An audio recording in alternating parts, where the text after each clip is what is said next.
വെള്ളാപ്പള്ളി നടേശന്റെ കേരളത്തിലെ റോൾ യഥാർത്ഥത്തിൽ സംഘപരിവാറിന്റെ വിടുപണിയാണ് എന്ന് അന്നും ഇന്നും ഞാൻ വിശ്വസിക്കുന്നു.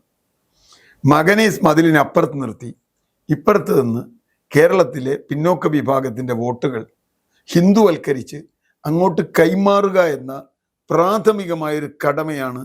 ഇത് ഞാനിപ്പോൾ പറയുന്നതല്ല, ഒരു 5 വർഷം മുമ്പ് പറയുന്നതാണ്. അതാണ് വെള്ളാപ്പള്ളി നടേശന്റെ റോള്. ഇത് എന്തുകൊണ്ട് CPM മനസ്സിലാക്കിയില്ല? എന്തുകൊണ്ട് പിണറായി വിജയൻ മനസ്സിലാക്കിയില്ല? 2024 തെരഞ്ഞെടുപ്പിൽ ലോക്സഭാ തെരഞ്ഞെടുപ്പിൽ ദയനീയമായ പരാജയം നേരിട്ടപ്പോഴാണ് പിണറായി വിജയൻ ഷിഫ്റ്റ് ചെയ്തത്. CPM മുസ്ലിം വോട്ടിലേക്ക് ഇനി അധികം ചെല്ലാൻ പറ്റില്ല, ന്യൂനപക്ഷ വോട്ടുകളല്ല ഭൂരിപക്ഷ വോട്ടുകൾ ചോർച്ച ഉണ്ടാവുന്നു, അത് തടയണം എന്ന് തീരുമാനിച്ചാണ് വെള്ളാപ്പള്ളി നടേശനെ കാറി കയറ്റുന്നതും അദ്ദേഹത്തിന് വലിയ ആദരവ് കൊടുക്കുന്നതും അയ്യപ്പ സംഗമത്തിലെടുത്തുന്നതും ഈ പറഞ്ഞ യോഗി ആദിത്യനാഥിന്റെ സന്ദേശം വായിക്കുന്നതും ഒക്കെ ഇതിൻ്റെയൊക്കെ ഒരു ഭാഗമാണ്. എന്ന് പറഞ്ഞാൽ നഷ്ടപ്പെട്ട ഹിന്ദു വോട്ട് തിരിച്ചു പിടിക്കുക. ഇതാണ്, ലളിതമാണ്. സതീശനോട് മാത്രമേ വെള്ളാപ്പള്ളി നടേശന് വിരോധമുള്ളൂ, ഞങ്ങളോട് വിരോധമില്ല എന്ന മട്ടിൽ നമ്പർ ഇടാൻ തുടങ്ങി. അങ്ങനെയാണ് ബിന്ദു കൃഷ്ണ പോയി കാണാൻ പോയത്. പക്ഷെ അതാണ് CPM കോൺഗ്രസും UDF LDF തമ്മിലൊരു വ്യത്യാസം ഞാൻ കണക്കാക്കും. കാരണം അതിശക്തമായ വിമർശനം വന്നു, യൂത്ത് കോൺഗ്രസ് നടക്കും വിമർശനം വന്നു. ഇപ്പൊ മുഖ്യമന്ത്രി സതീശൻ പറഞ്ഞില്ല എന്നുള്ളൂ, അദ്ദേഹത്തിന്റെ നിലപാടെന്താന്ന് നമുക്കറിയാം. അതിശക്തമായ വിമർശനം വന്നു, ബിന്ദു കൃഷ്ണയ്ക്ക് മാറേണ്ടി വന്നു. ഹൈക്കമാൻഡിനോട് സുധീരനാണ് ഏറ്റവും ശക്തമായി ആവശ്യപ്പെട്ടതെന്ന് ഞാൻ മനസ്സിലാക്കുന്നു കേരളത്തിൽ. അപ്പൊ ആ അർത്ഥത്തിൽ സുധീരന്റെ വാക്ക്, സുധീരൻ എന്നും ഈ പറഞ്ഞതുപോലെ ഈ വർഗീയ ജാതീയ ശക്തികളോട് പോരടിച്ച് നിന്ന് ജയിച്ചിട്ടുള്ള ആളാണ്. ഇവിടെയും അത് തന്നെ സംഭവിക്കാം. UDF തിരുത്തുന്നുണ്ട്. വെള്ളാപ്പള്ളി നടേശന് ഇനിയിപ്പോൾ രമേശ് കേസ് എടുക്കാതിരിക്കാൻ പറ്റില്ല, നടേശനെതിരെ കേസ് ഒന്നും എടുക്കാതിരിക്കാൻ പറ്റും. തെരഞ്ഞെടുപ്പ് സമയത്തും തെരഞ്ഞെടുപ്പിന് മുൻപുമൊക്കെ ഏറ്റവും കൂടുതൽ ചർച്ച ചെയ്തത് വെള്ളാപ്പള്ളി നടേശനെ പറ്റിയായിരിക്കും. എനിക്ക് തോന്നുന്നു അന്നത്തെ മുഖ്യമന്ത്രി നിലവിലെ പ്രതിപക്ഷ നേതാവുമായിട്ടുള്ള പിണറായി വിജയനെ കഴിഞ്ഞാൽ ഏറ്റവും കൂടുതൽ കേരളം ചർച്ച ചെയ്തത് വെള്ളാപ്പള്ളി നടേശനാണ്. പിന്നീട് ഇവർ തമ്മിലുള്ള ഒരു കോംബോ ആയിരുന്നു. ആഗോള അയ്യപ്പ സംഗമത്തിൽ തന്റെ കാറിൽ കയറ്റുന്നു, CPI വിമർശിക്കുന്നു. എത്ര വിമർശനങ്ങൾ വന്നിട്ടും വെള്ളാപ്പള്ളിയെ ചേർത്ത് നിർത്തുന്ന നിലപാടായിരുന്നു പിണറായി വിജയന്റേത്. ഇപ്പൊ പിണറായി വിജയനാണ് പരാജയത്തിന്റെ കാരണമെന്ന് പറയുമ്പോൾ കഴിഞ്ഞ ദിവസം പോലും വെള്ളാപ്പള്ളി നടേശൻ പറഞ്ഞു എല്ലാ കുറ്റവും പിണറായി വിജയന്റെ മേൽ ആരോപിക്കുന്നത് ശരിയല്ല എന്ന് പറഞ്ഞ് CPM-നെയും CPM-യൊക്കെ ശക്തമായി വിമർശിക്കുന്നു. എന്നാൽ ഇപ്പോൾ തിരിഞ്ഞ് വെള്ളാപ്പള്ളി നടേശനാണ് ഇതിന്റെയൊക്കെ അല്ലെങ്കിൽ പരാജയത്തിനൊരു പ്രധാന കാരണം വെള്ളാപ്പള്ളി നടേശനാണ് എന്ന് പറഞ്ഞ് CPM ഉൾപ്പെടെയുള്ള പാർട്ടികൾ വെള്ളാപ്പള്ളി നടേശനെ തള്ളുന്നു ഒരു വശത്ത്. മറുവശത്ത് ബിന്ദു കൃഷ്ണ പോയി വെള്ളാപ്പള്ളി നടേശനെ കാണുകയും അനുഗ്രഹം വാങ്ങുകയും ചെയ്യുന്നത് യൂത്ത് കോൺഗ്രസ് അടക്കം തള്ളിപ്പറയുന്നു. അല്ലെങ്കിൽ ബിന്ദു കൃഷ്ണ എന്ന മന്ത്രി യൂത്ത് കോൺഗ്രസ് അടക്കം വിമർശിക്കുന്നു. എല്ലാ ദിക്കിൽ നിന്നും വെള്ളാപ്പള്ളി നടേശനെ എല്ലാവരും തള്ളുന്ന ഒരു അവസ്ഥയായില്ലേ? തീർച്ചയായിട്ടും. അല്ല, വെള്ളാപ്പള്ളി നടേശൻ കേരളത്തിൽ അങ്ങനെ അംഗീകരിക്കപ്പെടേണ്ട ഒരു നേതാവല്ല എന്ന് ഉറച്ചു വിശ്വസിക്കുന്ന ഒരാളാണ് ഞാൻ. അദ്ദേഹത്തിന് ഒരു സമുദായത്തിൽ സ്വാധീനമില്ല, അതൊക്കെ ഉണ്ടാക്കിയ ഒരു സ്വാധീനമാണ്. ശ്രീനാരായണ ഗുരുദേവന്റെയോ അല്ലെങ്കിൽ അദ്ദേഹത്തിന്റെ നേതൃത്വത്തിൽ സ്ഥാപിച്ച SNDP-യുടെയോ ഏതെങ്കിലും മൂല്യങ്ങൾ ഏതെങ്കിലും കാലത്ത് കൊണ്ടുവന്നിട്ടുള്ള ആളാണോ വെള്ളാപ്പള്ളി നടേശൻ എന്ന് ചോദിച്ചാൽ അല്ല എന്ന് തന്നെ പറയേണ്ടി വരും. പക്ഷെ ഇപ്പം എനിക്ക് അദ്ദേഹത്തിനോട് സഹതാപം തോന്നുന്നു. കാരണം അങ്ങനെയാണ് വെള്ളാപ്പള്ളി നടേശനെ ഇങ്ങനെ പ്രൊട്ടക്ട് ചെയ്ത് വളർത്തി കൊണ്ടുവന്നത്. ഇത് രാഷ്ട്രീയ നേതാക്കളാണ് എല്ലാ കക്ഷികളും. ഞാൻ പറയുന്ന എല്ലാവരും കണിച്ചുകുളങ്ങര പോയി തൊഴുത് മറ്റേ അനുഗ്രഹം വാങ്ങിയിട്ടാണല്ലോ നമ്മൾ സാധാരണ ചെയ്യാറുള്ളത്. ഈ കഴിഞ്ഞ പിണറായി വിജയന്റെ പ്രത്യേകിച്ച് 2ാം പിണറായി സർക്കാരിന്റെ കാലത്ത് 1ാം പിണറായി സർക്കാരിനേക്കാൾ കൂടുതൽ ഈ പറഞ്ഞതുപോലെ ഏറ്റവും കൂടുതൽ പിണറായി വിജയനെ സപ്പോർട്ട് ചെയ്തത് വെള്ളാപ്പള്ളി നടേശനാണ്.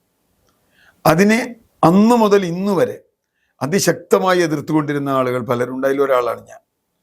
കാരണം വെള്ളാപ്പള്ളി നടേശന്റെ കേരളത്തിലെ റോൾ യഥാർത്ഥത്തിൽ സംഘപരിവാറിന്റെ വിടുപണിയാണ് എന്ന് അന്നും ഇന്നും ഞാൻ വിശ്വസിക്കുന്നു.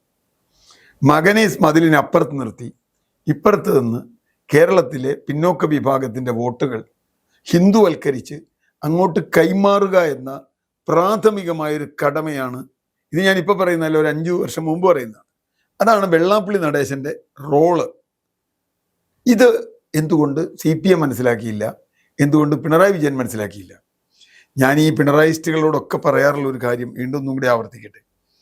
പിണറായി വിജയനും CPM-നെതിരെ ഞങ്ങൾ ഉന്നയിക്കുന്ന ആരോപണങ്ങൾ ഒരു 5 കൊല്ലം കഴിയുമ്പോൾ നിങ്ങൾക്ക് ഉപയോഗപ്പെടും. അതുകൊണ്ട് ആ Facebook പോസ്റ്റൊക്കെ എടുത്തു വെച്ചോ, അല്ലെങ്കിൽ ഞങ്ങൾ പറഞ്ഞതൊക്കെ കേട്ടോ.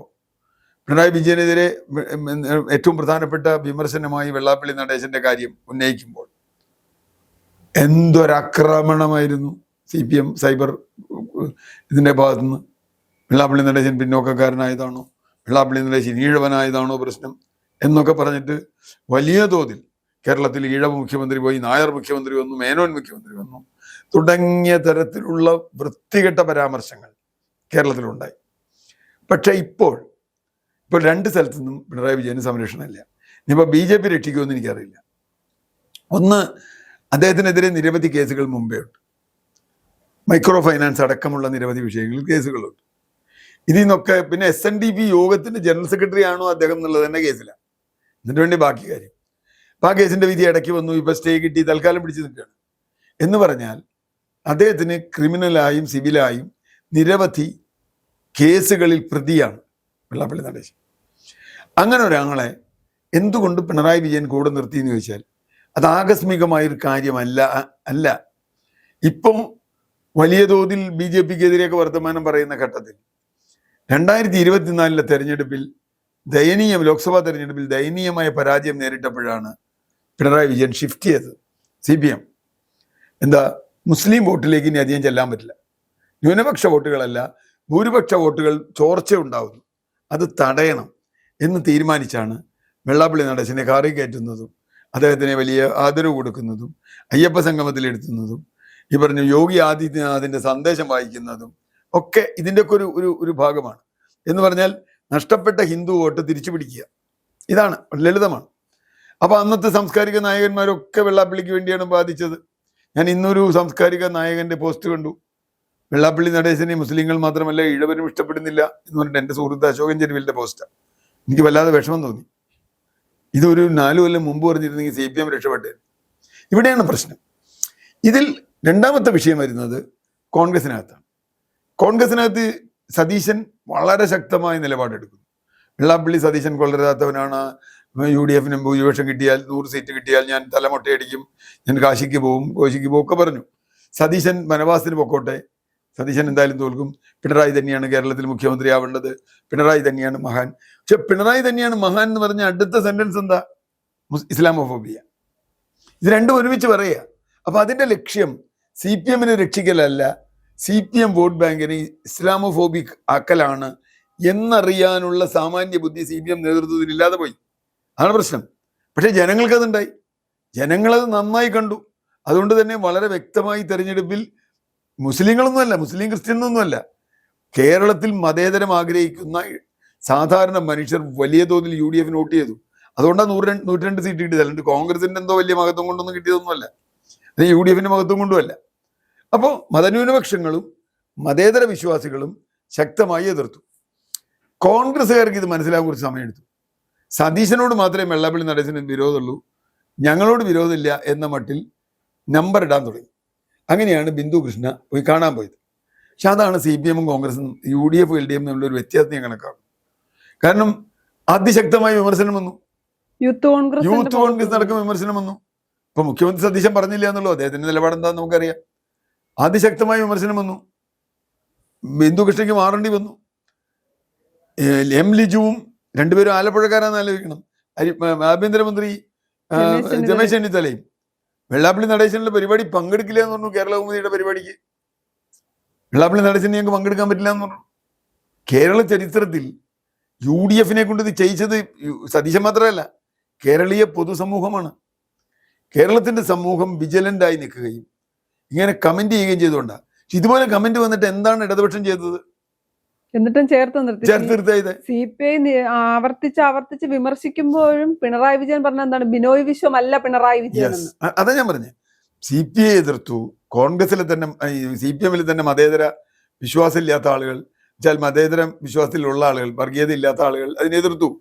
പക്ഷേ ഒരു വിമർശനവും കേൾക്കാൻ തയ്യാറായില്ല. ഇതാണ് LDFന്റെ പ്രശ്നം. ഒരു ജനാധിപത്യം എന്ന് പറഞ്ഞാൽ എനിക്ക് ഭരണം കിട്ടിയാൽ 5 വർഷം എനിക്ക് തോന്നിയതൊക്കെ ചെയ്യലല്ല. ഒന്ന്, ഇന്ത്യയുടെ ഒരു കേരളത്തിന്റെ ഒരു പൊതു സ്വഭാവമുണ്ട്, ഇന്ത്യയുടെ ഒരു പൊതു സ്വഭാവമുണ്ട്, ഭരണഘടനയുണ്ട്.